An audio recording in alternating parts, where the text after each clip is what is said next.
Haiti, 13th of January 2010. Al Jazeera's team was one of the very first on the ground, arriving the day after the earthquake struck and tore Haiti's capital, Port-au-Prince, apart. The scenes that greeted us on arrival and the events of the following days and weeks were heartbreaking. This is where people have come to sleep. They say they're afraid to go back into their houses. They think something else might happen. Al Jazeera has been here since the earthquake. These people are trying to leave the city. They say they're tired of waiting for humanitarian efforts to kick into action. And it's been my job to document and report from this country as it confronts the aftermath of the disaster. This is what much of the UN presence actually looks like on the streets of Port-au-Prince.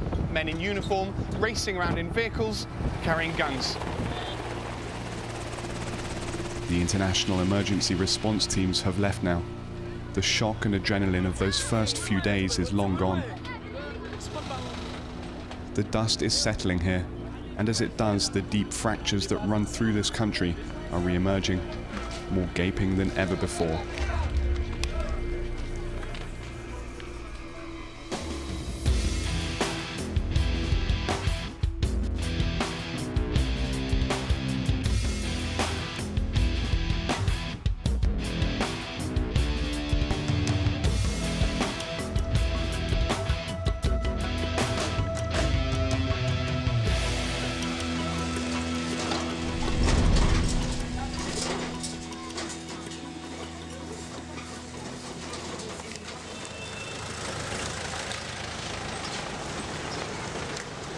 In Port-au-Prince, everywhere you go, there's rubble. Broken concrete and shattered bricks. Much of Port-au-Prince looks exactly the same way as it did just days after the earthquake hit. This kind of scene where a university was reduced to rubble. It's the kind of thing we saw when we first arrived. 6 months on, the rubble is still there.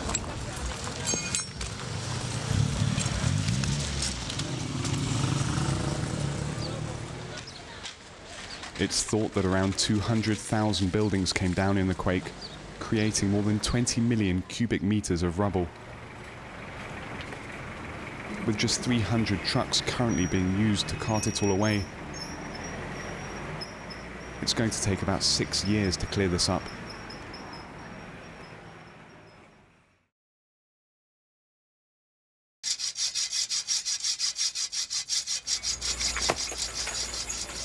And as you move around Port-au-Prince, there's almost no rebuilding going on either.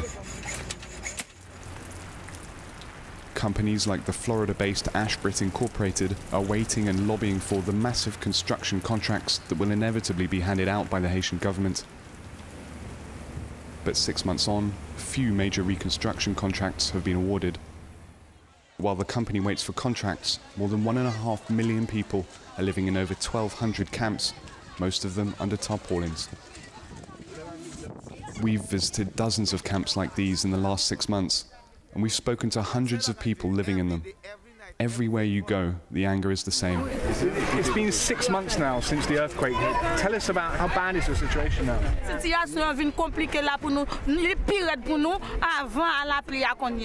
you think the politicians, do you think the NGOs, do you think they really understand what kind of a situation you're living in now? NGOs ainsi que le gouvernement, li connaît situation, si on veut débloquer situation pour alléger souffrance peuple là, yo capable faire.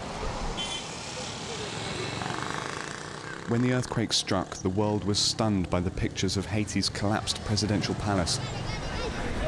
We were in this very square just 24 hours after the earthquake hit. Back then, none of these shelters were here, just thousands of terrified people huddled together to try to get through the night. 6 months on, many things have changed about the way this place looks, but there's one aspect of life that remains the same.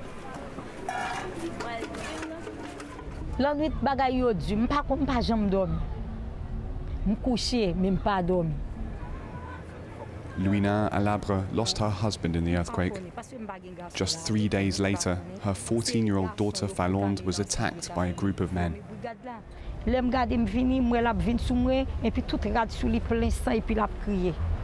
La crié, me dit, oh, soit gen ou peut de crier quoi, soit gen quand on sans ça yo. Il dit, oui, pas parler, non, pas parler, pas parler. L'elle vini kounya, il est à l'abdim, c'est trois messieurs qui viennent, il y a les âmes, mettent sous lit, et puis il dit comme ça, il prend, il bouche figil, et puis trois messieurs fait construire, assassiner le net. In May, Louina herself was raped when she went to use the latrines. The attackers were hiding inside. Kounya, et puis il y a l'onze âmes, maintenant les oreilles, moi. Il dit, si je fais bruit, il a tiré.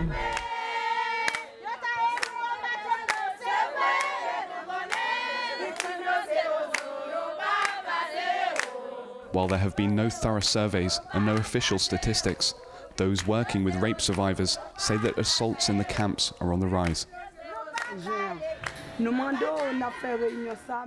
Here, at a legal office in downtown Port-au-Prince, at least 6 different Haitian women's groups meet to work out ways to protect women in the camps and provide support for survivors, many of whom come here for emergency medical and psychological care. Même pas aucun ONG qui campe dans situation de violence sous femme yo. Pas connait même pas aucun qui campe sur violence. Ni qui pour chercher un gens qui pour éviter ou bien qui pour chercher une structure au gouvernement qui pour aider nous diminuer taux de violence au jour le jour violence ça vient plus. The leaders of at least one of the organizations, Favelec, told us they've not received any assistance from international NGOs. Bonsoir. The Favelec organizers took us to the Savan Pistache camp, where there have been numerous cases of rape and violent assaults on women in the past 6 months. Here, they introduced us to 14-year-old Maudeline Dereval. 2 months ago, she was sleeping with her mother in their shelter. At 4 in the morning, a man broke in with a gun and a machete. He told Maudeline's mother that if she called for help, he'd kill her daughter. He then took Maudeline to a nearby ruined house, put a gun to her head, and raped her. When her father went to the police, they told him it wasn't their problem. A few shelters down, and we heard another story. They came with machetes. This woman told us her home had recently been broken into. The only security this woman had was this tarpaulin stretched over the entrance to her tent. The man who came in slashed it with a razor.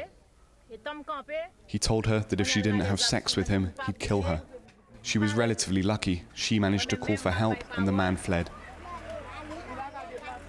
They're hoping that these testimonies will eventually make criminal investigations possible, in spite of the apparent indifference of the Haitian police.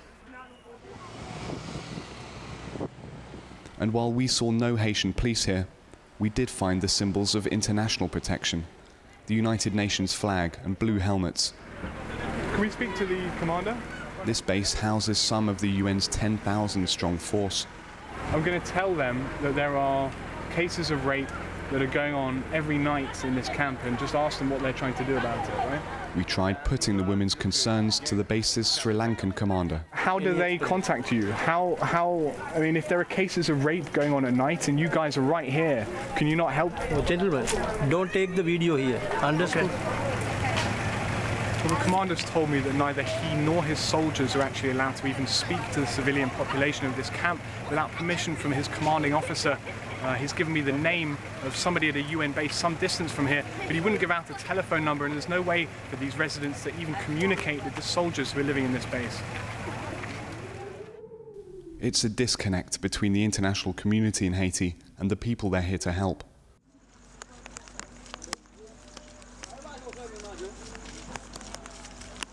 And we saw it again on a night patrol with UN police. This is one of the biggest camps in Port-au-Prince. There's a plentiful supply of floodlights and electricity. That's not always the case in all of the other camps around the city.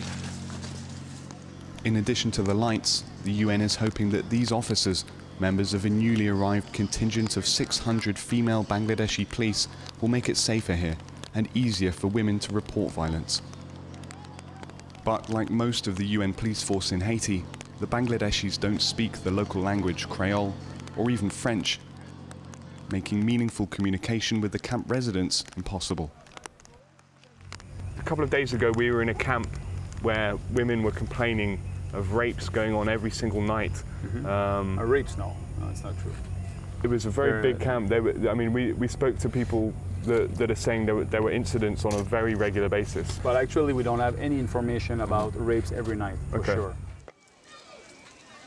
But when girls and women are being assaulted under the noses of international peacekeepers, and so many thousands languish under the elements in ill-lit IDP camps, it's no surprise that across this city you meet people who feel angry and abandoned by international NGOs and the United Nations.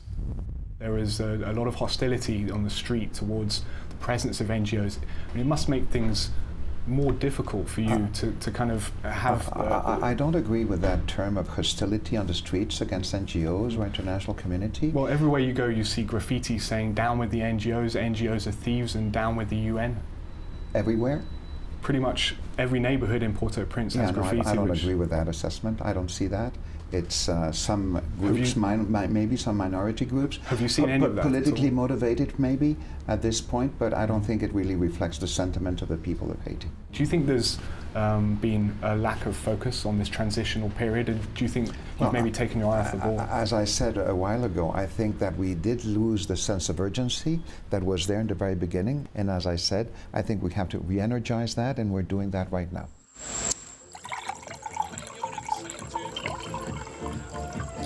In my 6 months here, what I've seen is a massive gulf between people from the UN and NGOs and the people they're here to help. It's an economic divide and a social one. Most nights, the fanciest bars and clubs of Port-au-Prince are packed with foreign aid workers. This is nothing new. It was like this before the January the 12th quake. But it adds to the perception that many international organizations no longer see this as an emergency, that it's back to business as usual.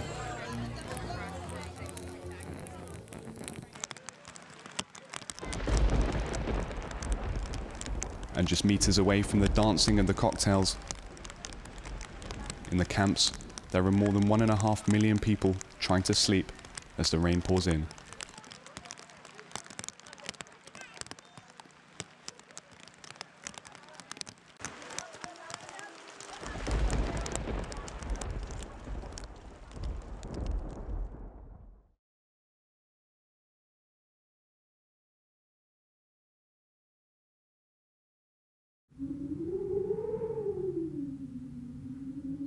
Camp Corée lies far on the outskirts of Port-au-Prince, more than an hour's drive from the city's centre. This is a model camp, the one the Haitian government wants everyone to see.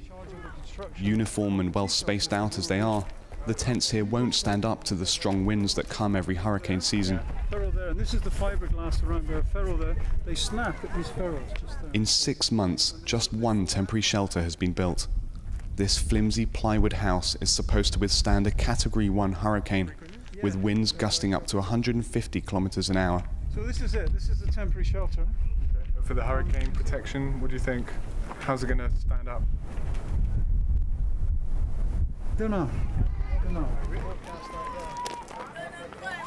While the official camp is home to just over 5,000 refugees, some 40,000 more have fled here from Port-au-Prince after the quake. These squatters have marked out their own plots of land with rocks and sticks and set up makeshift shelters. But they told us that police had come just a couple of days ago, slashed their tarpaulins and told them to vacate the land.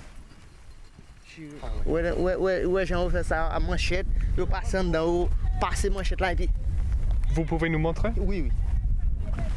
Well, it looks like the roof has also been slashed with machetes and there's rain now coming into the shelter. Mais pas voulu pour nous construire là même. Yo pas d'accord même pour nous construire là. Yo besoin terre, grand nèg besoin terre. Yo grand nèg fait yo apporter terre pour nous capable prendre. Bolem vin là yo bat deux moun là presque mourir mettre kay ça. Yo menacer nous, yo dit moi même yo te vinn chercher. Yo te yo ta tirer moi mais parce que yo pas joindre moi, bon ça passer comme ça. This is supposed to be one of the few plots of land owned by the Haitian government, but it sounds like local police are enforcing the interests of private land speculators. Land tenure is one of the major issues holding up reconstruction and resettlement. What has happened from the inception of the Haitian state is that a little group of people have grabbed land. For the past 6 months, Patrick Elie has worked as an advisor to President René Préval. 16 years ago, he served as Aristide's defense minister. So for years, he's had a front row view as foreign influences, governments and banks dictated policy to the Haitian state. What was done over the years, since the late 70s and early 80s, was to chip away whatever was left of the state, okay?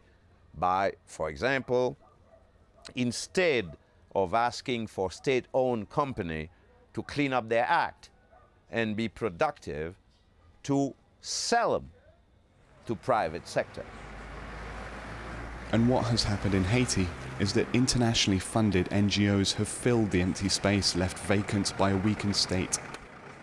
La situation que nous connaissons avec les ONG, jusqu'à présent, c'est une situation que nous décrivons comme étant l'État dans l'État. Twice a former Prime Minister of Haiti and tipped to run for president soon, Jacques-Edouard Alexis is intimately acquainted with the workings of the government's competition and its failures. Mais on a vu, de par l'expérience des ONG en Haïti, qu'il n'y a pas de développement. Je crois que nous devons faire en sorte que les ONG puissent rentrer dans le jeu qui est défini par l'État haïtien. According to the current Prime Minister, Jean-Max Bellerive, it's about to happen. The new Interim Haiti Recovery Commission will decide how the $5.3 billion pledged by international donors will be used to rebuild and try to bring NGOs in line with government priorities. Half its voting members are Haitian, the other half represent foreign donors. Before the commission, 100% of the money pledged on Haiti was decided by the one giving it.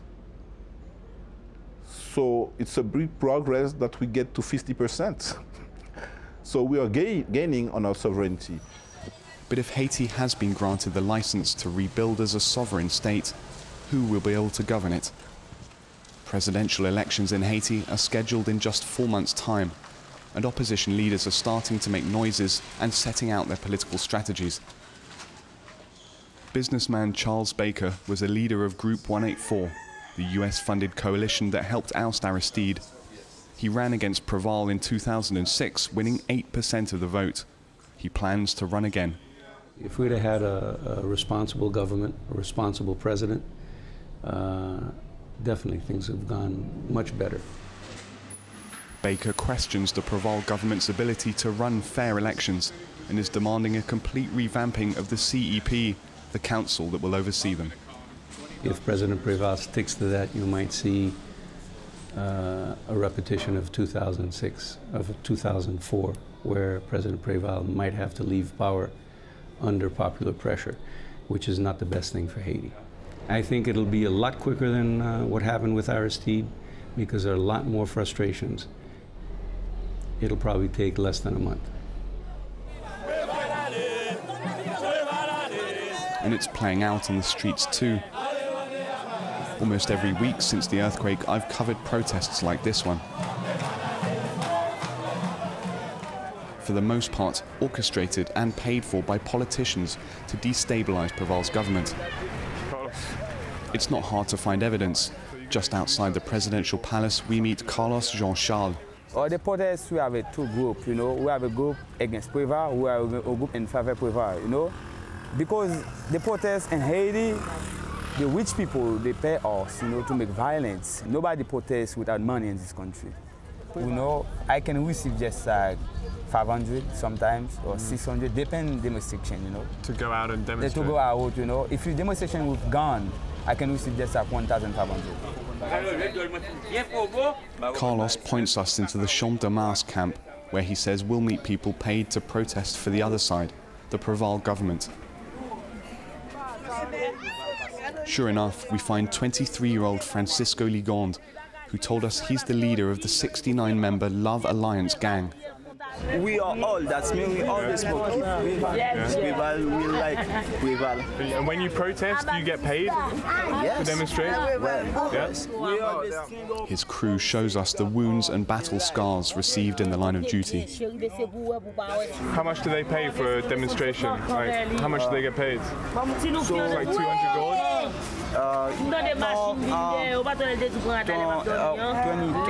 22? Okay. $22 US? No, Haitian. Okay. You have a boss for your group? Yes, I mean, I'm the boss. You're the boss? Yeah. So where do you get the money from? So, you know, I know, but I cannot say you. Can't say. I cannot say you. Okay, man. Thanks. A few days after we spoke with him, Francisco was shot dead by police when he left his enclave inside the camp. A wanted man, he was one of the prisoners who escaped after the earthquake. More than 20 years ago, a massive social justice movement swelled with Haiti's dispossessed people. It was called La Valasse, meaning the flood, and it swept Aristide to power in the country's first democratic elections. 2 decades and 2 coups d'etat later, the Famille La Valasse party is what remains of that movement.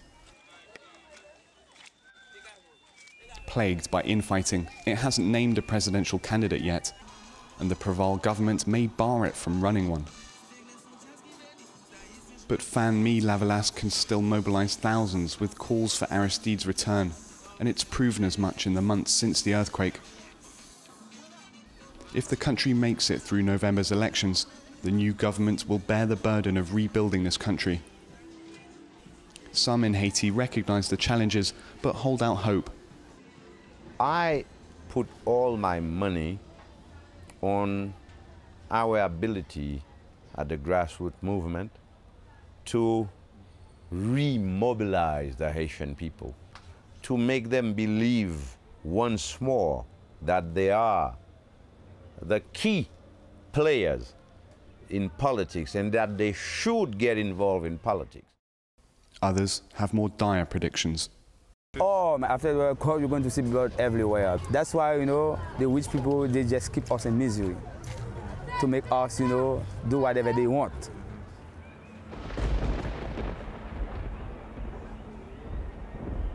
Six months on from the earthquake, this disaster continues to unfold. A disaster made worse by political and economic choices, as far beyond the control of the vast majority of Haitians as the shifting tectonic plates beneath them. And I wonder what kind of ground-shaking event it would take for those with power here to change their habits of doing business and politics and providing aid, so that rebuilding can begin in earnest for the people who need it most.